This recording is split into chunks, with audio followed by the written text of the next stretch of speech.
meditating on a chair. See if you can get one of those really nice chairs like I've got here, so you can lean back so you don't have a backache. Or look, you've got a spa in this place. Go and get a massage, a back massage with all the beautiful oils and stuff. And when you come back from the massage, you'll be cured. It may be because I know that another reason for backache is that people spend too much time on their bed. So maybe you're sleeping too much. But usually, do you get backache at work when you're working, or backache when you're watching the TV? So see if you can just, especially in this hotel, if you really got a backache, go and get a massage at the spa. And see if you can ease it off. And you should be able to use the chairs. If you don't use the chairs, see if you can find a place against the wall so you can get a few cushions and lean against the wall. And that also will help. So that way you can actually start to meditate and enjoy it. When one is mindful on a particular time frame, doesn't mean she will remember exactly what happens at that particular time. If I'm going to remember, doesn't mean they're not mindful. That's an interesting question, because as the Buddha said, a person who's mindful, their memory is very strong. And the reason is, the more aware you are of what's happening, the more it's registered in your mind. So I did apparently have a natural mindfulness, a strong mindfulness when I was at school, because I had a very good memory. Not a photographic memory, but I remembered sort of important things which a teacher said, and sometimes I remember when they said it. So it wasn't photographic, but it was a very good memory, and that's one of the reasons why I did very well at school. So those of you who are going to school, you know how hard it is at school, and how much pressure your parents give you to get good grades, and how it really sucks when you don't get good grades. You have to work really hard, do extra work, which means you can't go out enjoying yourselves, you can't watch the computer, because you did do the grades. Guys, how to do that is like learn some meditation and be mindful. And then you'll be able to do your homework in less time with higher grades. So you can enjoy the rest of your life. You can get school out of the way. Because your mind's so mindful, you don't have to keep reading those books again and again and again. You can know very quickly what the right answer is. There's one Sri Lankan lady from Melbourne. When she was in Sri Lanka, she went to a temple when she was very young to learn meditation. And when she was doing a medical degree at Monash in Melbourne, or was it Melbourne Uni? I think it was actually Melbourne Uni she was doing her degree. She hardly ever went to lectures. She would just read the book once, could remember it, and when she went to the examinations, she told me she wrote down the first thing which came into her head, which was always the right answer, and she got the top marks of every year in her degree. She ended up becoming a Buddhist nun. Simply because she realized the power of meditation, but she went to university with hardly any work at all. Now that's, guys, if you want to have a good time in your life, in other words, isn't it really hard working at school, at university, having to do all those papers and assignments and stuff like that? Well, get it out of the way quickly. Learn some meditation, and then you're sweet. You can get so much done, and you don't have to waste all your life, on the books and the computer, and you still get the best marks. And your parents are so proud. When I used to do my homework, this is such a long time ago, when I did my homework, mostly maths and science, I used to put my Jimi Hendrix records on. And I'd been listening to Jimi Hendrix and doing the maths homework at the same time. But I was always getting such good marks at school, coming top. My father said, look, keep on listening to Jimi Hendrix. It's working. I don't know why it works, but it's working. Carry on. So I could enjoy myself and do my homework at the same time. It's brilliant. Somehow it worked. If it works, your parents will let you do it. Do you think time is a fourth dimension or as how scientists describe it, that's one way of describing time. But you can escape from time, which is what happens when you meditate, when time no longer has any meaning, and space also disappears. So you go into the realm of the mind, which is beyond time and beyond space. And that's what it feels like. It's brilliant when you get into meditation. It's timeless. Some of you here have already done this. If you haven't done it yet, one day you will do this. If you sit in meditation, having a wonderful time, perfectly awake and alert, and about 3 or 4 hours pass by, and you're still sitting here. You come out, oh, that's really nice. It can't be 3 hours I've been meditating. No way. If you look at the clock, and it was 3 hours. And just like a few moments, perfectly alert, perfectly awake, having a wonderful time, you've escaped from time. All time really is measurements from the past to the present, or the present to the future, or the past to the future. In the present moment, you just go into the present moment, there's no past, there's no future, then there's no time. Time loses its meaning, and you're free. Free from the prison of time. That's such a wonderful experience to have. The time no longer has any meaning. But why do we have time? It is craving creates time. When we want, then time happens. But we don't want anything. And we're perfectly at peace. And the future disappears. So does the past. Then we're free in time. Craving creates time. What is the Buddhist perspective of a time machine? Traveling to the past or the future. Do you think it's possible? You are that time machine. You're traveling to the future at 60 minutes per hour.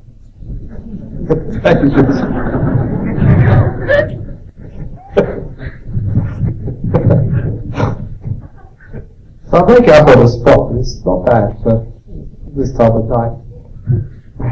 So you are that time machine, always going on to the future, but going into the past. Perhaps you have gone into the past, and here you are. How would you know you've gone back into the past? Because when you're back in the past, the future, where you came from, you can't remember because it hasn't existed yet. So if you did travel back into the past, you wouldn't know it. Because you're already in the past and the future is not there. It hasn't existed yet. So perhaps you were all time travelers.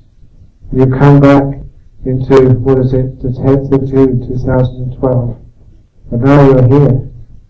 You can't know you come from the future. Because in the present, the future doesn't exist. That's what would happen if you're a time traveler. Once you're back in the past, you don't know you come from the future.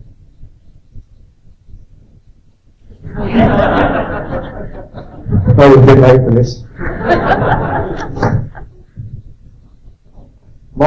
This is much nicer. This is a very, very good question, just because of the beginning. My hero. Your most emptiness. That's why I say flattery gets you everywhere. You may notice, one of the ways I get lots of disciples in Perth, I see all these old men and old women coming along, and I say, hello young man, hello young women. You know, people really love that. They may be 60 or 70, and I call them young woman. They think, wow, that's very nice. So they come and feed me again next week. Call diplomacy. Why is the forest, the caves, the cremation grounds said to be the ideal place for developing meditation practice? The only reason why the forest or the caves is because they're away from people. They weren't always asking you to sign books or to have photos and stuff. You get a bit of peace and quiet. And cremation grounds, the reason why cremation grounds, especially here in Thailand, are great places to meditate, because people wouldn't dare bothering you there. That's what Ajahn Brahm told me. He said, look, if you want some peaceful place, you're fed up with people, go to the cremation ground. People will leave you alone all night, because they're afraid of the ghosts.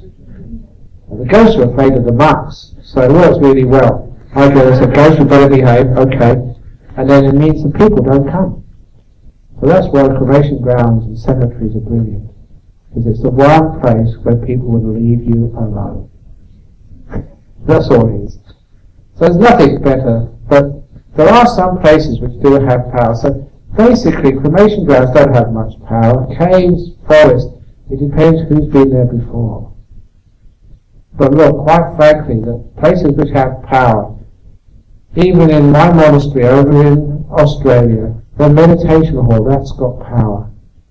My cave has got power, simply because a lot of meditation's gone on there. You know, some years ago I did this 6-month silent retreat. I never spoke to a human being or saw one in 6 months. This was done in Serpentine, in one of the huts there. This was my sabbatical. No, this is, instead of going places, I just wanted to sit quietly. A 6-month silent retreat. When I came out afterwards, the monks, because I was moving back into the abbot's place, the monks wanted to go into my hut to really get into the energy there. And they were like vying for it. The monk who managed to win against all the other opposition and move into that hut, he told me the first day he just couldn't go in there. It was just too powerful for him. He was went into this little room and said, "No, I can't do this." Because imagine 6 months of heavy meditation energy. That was really powerful.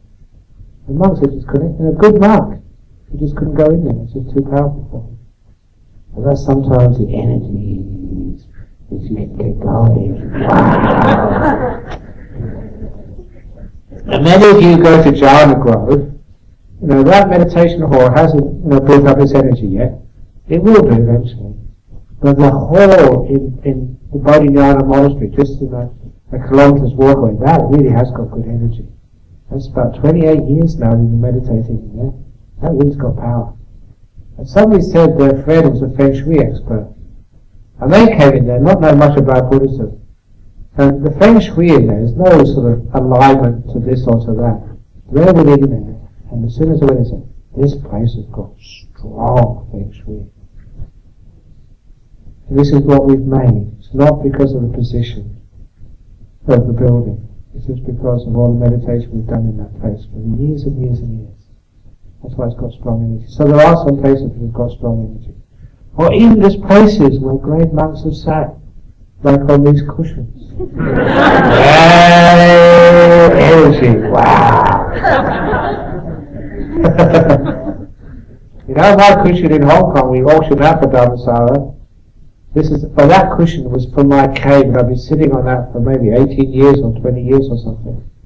It was really dirty. That had power. You know how much it sold for?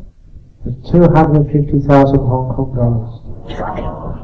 And that was a bargain.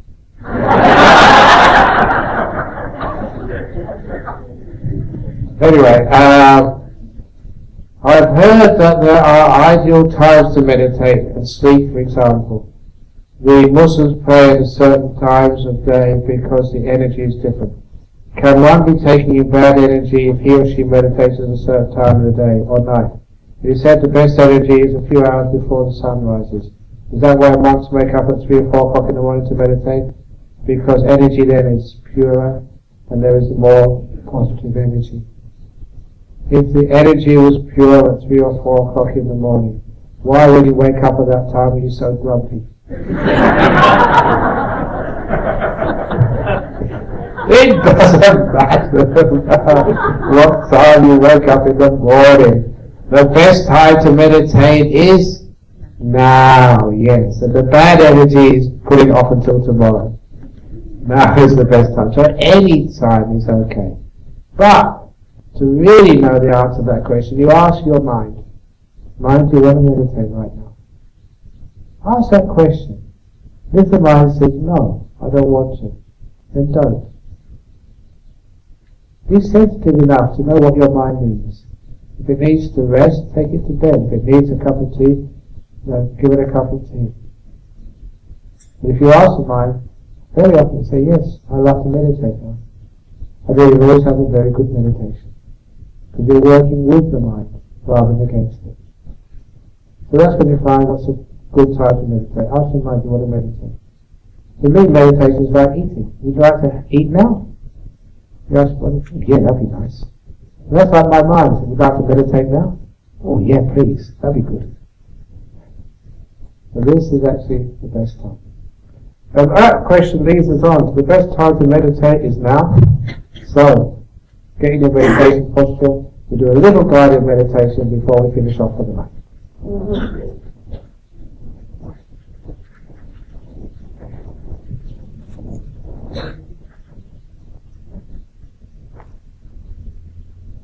Only 10 minutes, so you don't have to worry about aches and pains. So close your eyes.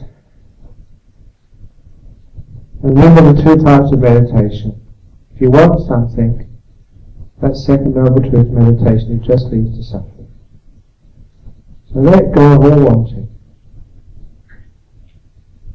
Don't want to be anywhere else in the whole world other than right here, right now. And see if you can build up contentment. Just happy to be here with your old body and your old mind. Or your young body and young mind, because there's a few people here that are young.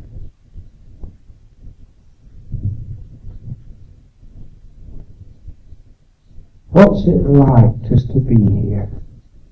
What's going on right now with your body and mind?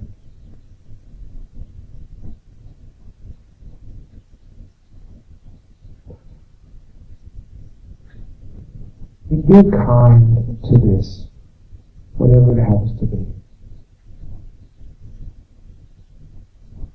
Welcome this moment.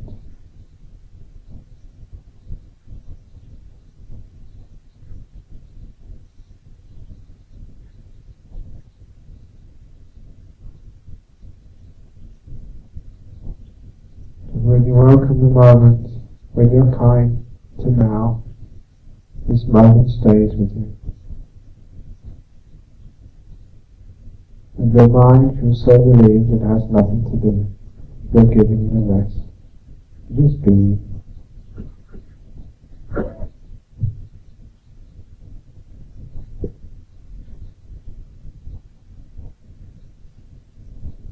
Have no goals, nothing to aspire to, nothing to achieve. You've done enough of that in your life.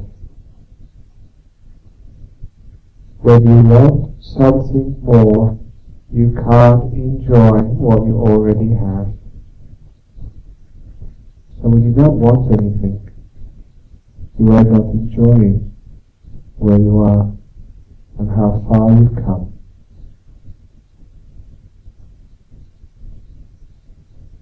In fact, well done everybody. You've all arrived. You're here. Sit down and rest even now in the beautiful present moment. Feel your whole body relax, like you're sinking into the softest of cushions. Feel the mind opening up. There's no pressure on it to do this or to do that.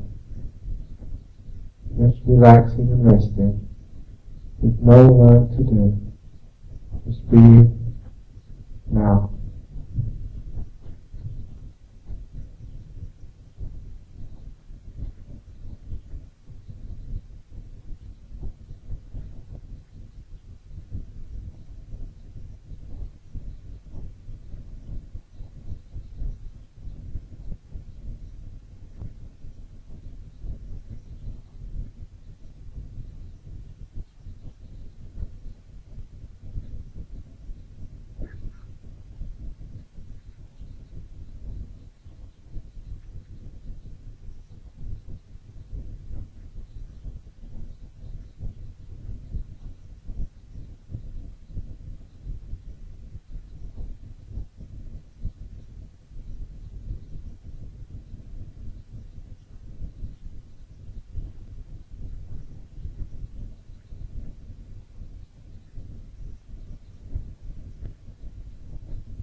How do you feel?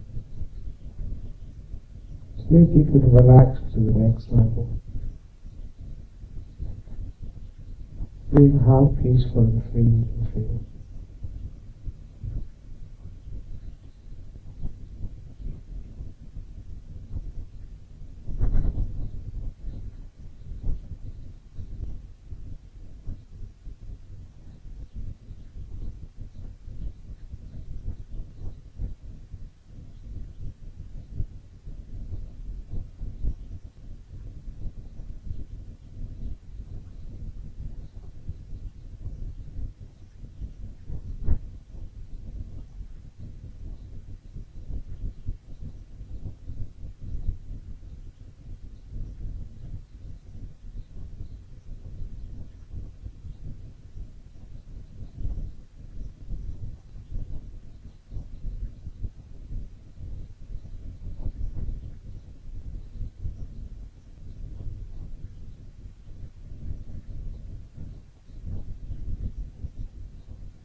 See if you can stop the thinking mind. It's so protect, you don't need to think. You don't need to write notes inside your mind or work out what it means. Just know without the words.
So now please count 3 breaths. At the end of the 3rd breath, come out from your meditation.